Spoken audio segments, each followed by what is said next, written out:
Pemirsa, polisi menggelar olah tempat kejadian perkara kecelakaan maut mobil wisatawan yang menewaskan 5 orang di kawasan wisata Tawangmangu, Jawa Tengah.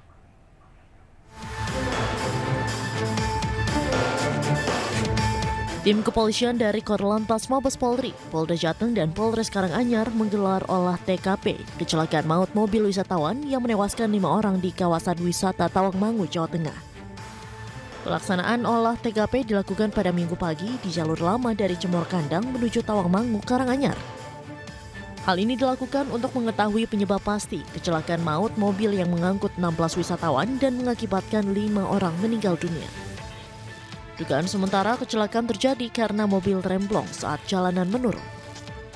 Jadi saat ini kita baru melaksanakan penyelidikan segala macam, kita olah TKP, kemudian kita cek korban, kita pastikan identitasnya sudah sesuai atau belum, kemudian baru kita nanti ke arah selanjutnya.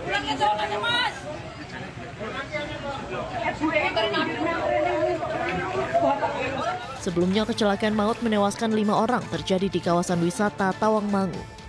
Rombongan yang berasal dari Bojonegoro itu rencananya hendak pergi berwisata ke Tawangmangu melewati Magetan. Dari Karanganyar, Jawa Tengah, Khalimahfur, iNews melaporkan. Pemirsa, 4 warga Bojonegoro, Jawa Timur menjadi korban kecelakaan maut mobil wisata di Jalan Raya Tawangmangu, Sarangan, Kabupaten Karanganyar, Jawa Tengah. Dari 4 korban, 3 diantaranya merupakan satu keluarga.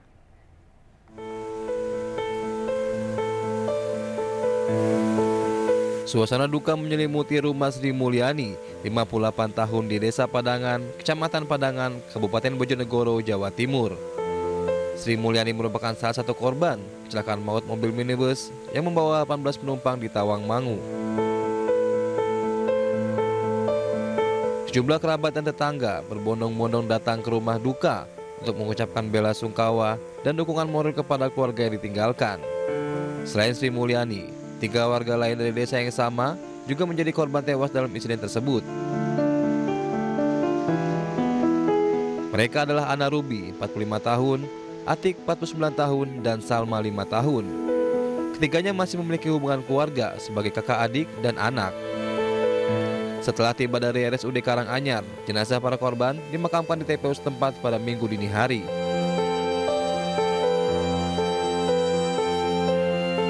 Yang meninggal ada 4, informasinya. Satu Mbak Sri Mulyani, terus Mbak Ati, dan anaknya Salma, dan Mbak Ana. Ana dan Ati itu adik kakak. Pak, itu acara apa ya di Tawangmangu? Acara rekreasi.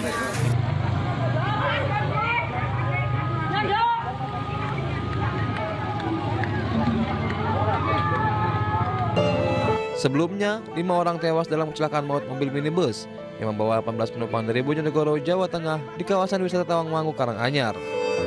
Kecelakaan diduga terjadi karena rem mobil blong saat melintasi jalan menurun hingga akhirnya tak terkendali dan menabrak jembatan beton. Dari Bojonegoro, Jawa Timur, Dedi Mahdi, iNews melaporkan.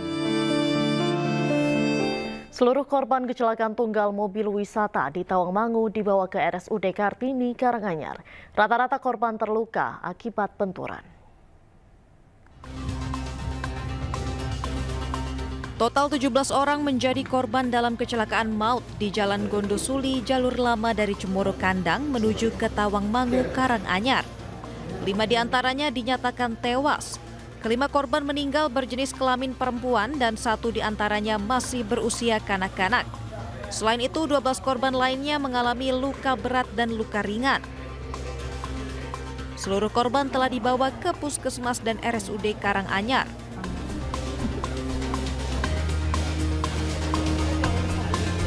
Ini tiba di UGD 9, di kamar jenazah 5, jadi total itu 14, yang 3 input sopir masih di Puskesmas.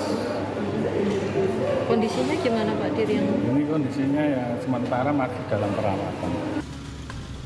Sementara menurut warga, mobil diduga mengalami remblong saat turun dari tanjakan Gondosuli, jalur lama Tawangmangu. Itu rombongan dari Cepu, mobil elep dari arah Jawa Timur mau ke Tadi supir saya tanya itu mau ke Muning. Nah, itu terjadi rem maka atau di rem itu blong. Jadi dari arah barat ada mobil di sini mau dibanting ke kanan tidak bisa. Bu, jembatan ya, jembatan. Akhirnya guling. Dari Karanganyar, Jawa Tengah, Halim Makmur, iNews melaporkan.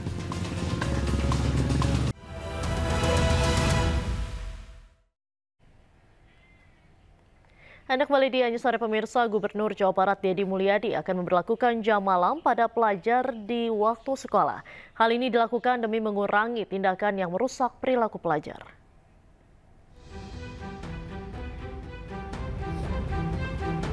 Perilaku pelajar yang mudah terprovokasi kerap melakukan tindakan kriminal.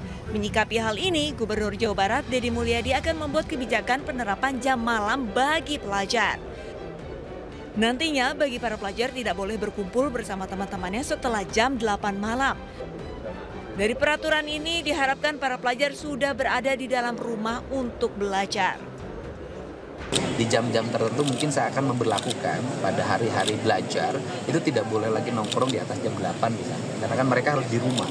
Karena ketika di luar itu godaannya terlalu banyak sehingga hari ini saya juga bersyukur di berbagai tempat mengalami penurunan, anak-anak mulai bersekolah dengan baik, tawuran mulai menurun, kemudian juga anak-anak sudah senang berjalan kaki. Ini kan sebuah sinyal bahwa seluruh kebijakan akan berjalan manakala dilakukan secara sinergi.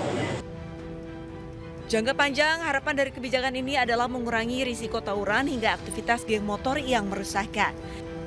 Deddy juga melarang pelajar ke sekolah menggunakan kendaraan motor jika belum memiliki SIM, kecuali sekolahnya tidak bisa dijangkau dengan kendaraan umum.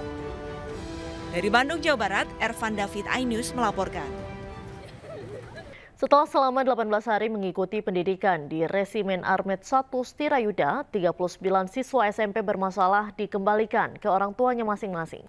Kelulusan para siswa ini pun diiringi tangis haru orang tua siswa.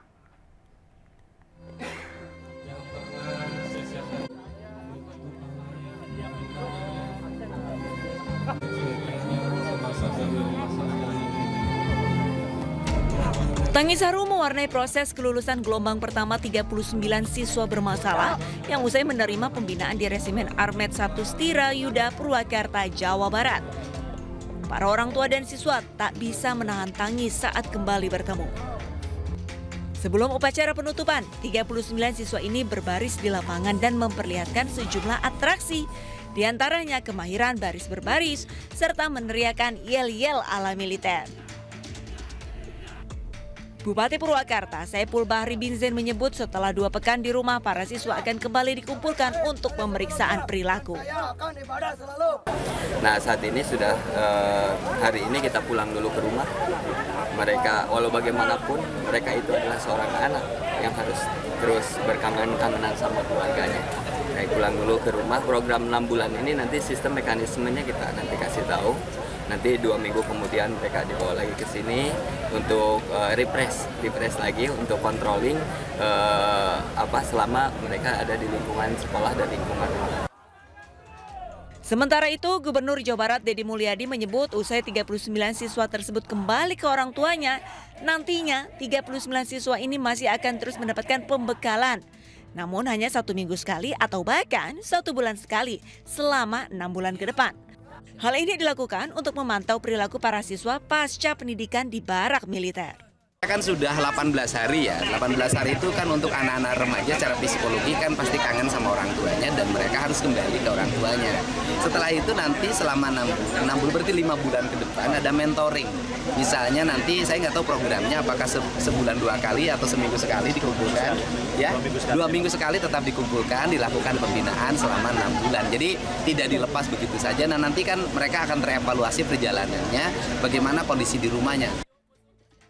Deddy juga mengingatkan agar pelajar bisa lebih baik dan tidak lagi mengulangi perbuatan tidak terpuji.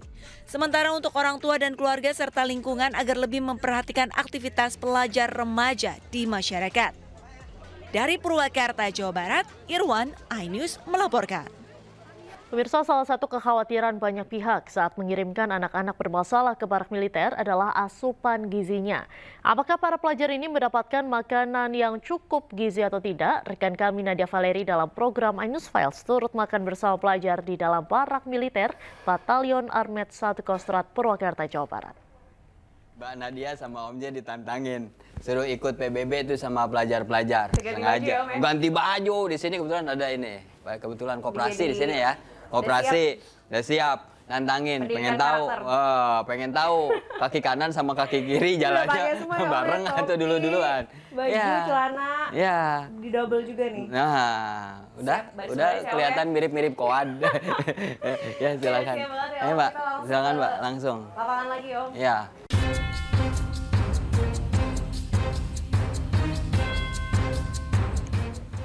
Kita udah kembali di lapangan, kita mau baris berbaris, ikut pendidikan karakter di sini ya, biar terbentuk ya kedisiplinan itu biar ya, terbentuk. Ya. Oke.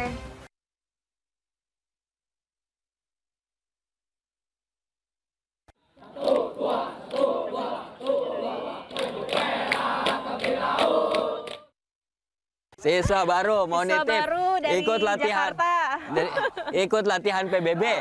Nah ini pembinanya, mulai dari sini siapnya. Siap, gini ya? Iya, nggak boleh senyum. Ya, koreksi. Oke. Koreksi aja, ini kan siswa baru. Yuk. Nggak boleh senyum ya? Nggak boleh.